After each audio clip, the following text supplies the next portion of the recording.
Yanxi now has the data from Coach He's scientific team.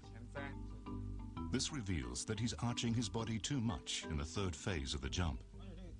胸这块挺不出去，我就是这个髋怎么也挺不住，一直是这样的，就感觉一直都这么多。给你保护一下。Back at the track, Coach He decides to switch from quantity to quality training. He tackles Li's problem with a new focused approach, targeting upper body muscles.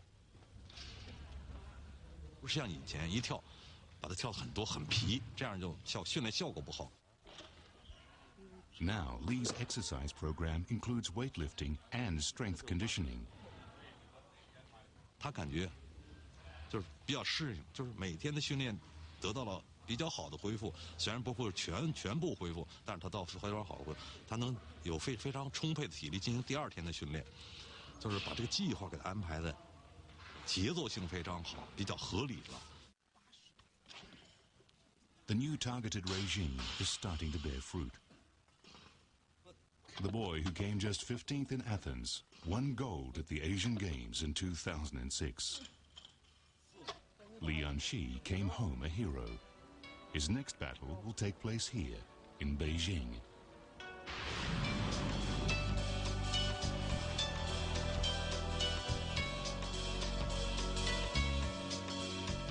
Li and the other Chinese athletes do have one advantage.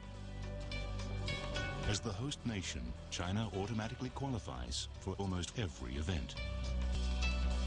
What's more, studies show that from kindergarten all the way up to professional sport, competing on home turf gives athletes extra confidence. Sports psychologists call this the home team advantage.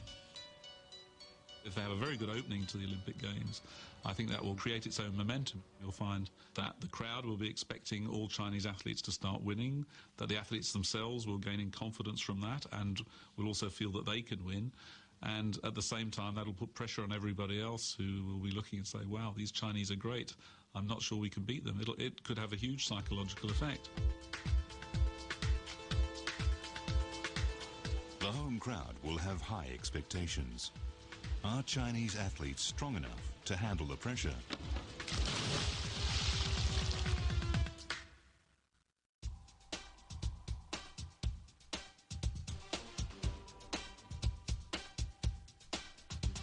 Chinese acrobatics dates back thousands of years, and troops like this one exist all over the country. No wonder China excels at gymnastics.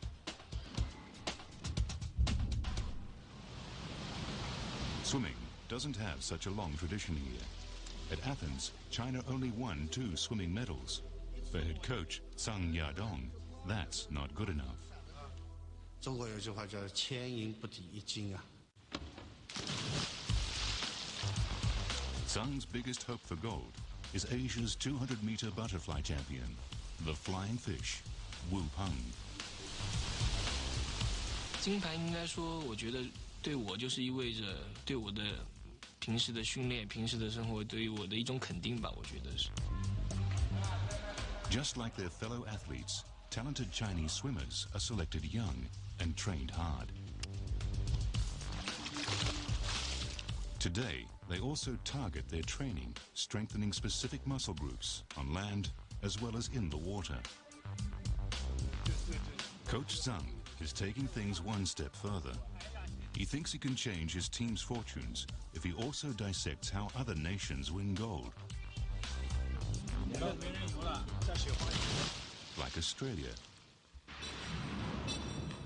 At Athens, Australians won 15 medals in the pool. Not bad for a nation of only 20 million. China has a population of 1.3 billion, but only won 2 swimming medals in Athens. So Zhang has mobilized an army of elite scientists to uncover the secret of Australia's success. He's got a hunch. It's their culture. Success in sport is incredibly important to Australians, probably much more than almost anywhere else in the world. Winning is for men and losing is for wimps, and that's a big thing in Australian society. The beach is also Australia's playground. Future Olympians begin here, where being in the water is second nature. Growing up in Queensland, it's hot pretty much most of the year, and you get thrown into the pool from a young age just so you cool off and stop whinging to your parents. Alice Mills is Australia's Olympic golden girl.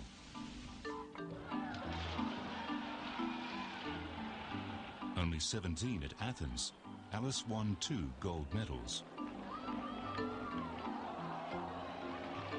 I burst out crying the whole time we won because I was just so excited and so overwhelmed with the whole experience of doing something they actually dream of. Not many people get the opportunity to fulfill their, wildest dreams. Australians don't think their culture guarantees gold. They have a different explanation for success. We don't have the swimming population that America does, or China, for instance. America has every three elite swimmers for our 1. China have 10. So to be successful, we've got to be smart at what we do. Being smart is all about this place, the Australian Institute of Sport, where Alice trains. It was founded by a government embarrassed by the lack of medals at the Montreal Olympics and vowing that Australia would never be humiliated again. The weapon of choice? Technology. At the moment in sport, athletes are training as hard as they can. They can't train any harder. So what we've got to do is smarter. We've got to be able to use technology to gain those fractions of a second that wouldn't normally be there with just extra training. Instrumented start blocks measure the force and angle of a dive.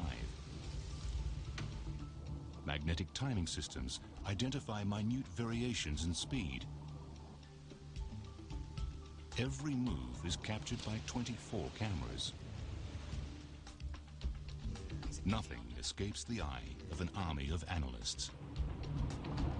While they scrutinize every stroke Alice makes, she can keep her eyes on the prize. Beijing.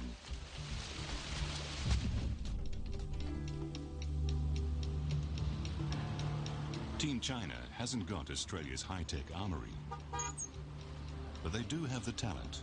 Wu Peng.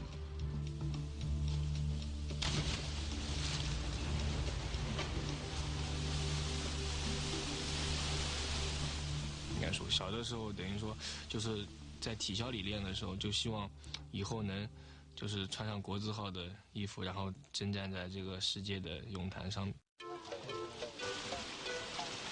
For Wu Peng's next battle, Coach Tsang has decided on a change of tactics. In the past, Chinese swimmers focused on strengthening only the obvious larger muscles. But Coach Tsang realized that this wasn't smart thinking. To gain those extra fractions of a second, swimmers must also strengthen the smaller muscles, such as the lumbricals in the fingers and toes. Coach Tsang's team also analyze Wu Peng's blood lactate threshold and monitor his body mass index. This microscopic study of the athlete enables Coach Tsang to see just how a few extra grams might affect Wu Peng's performance.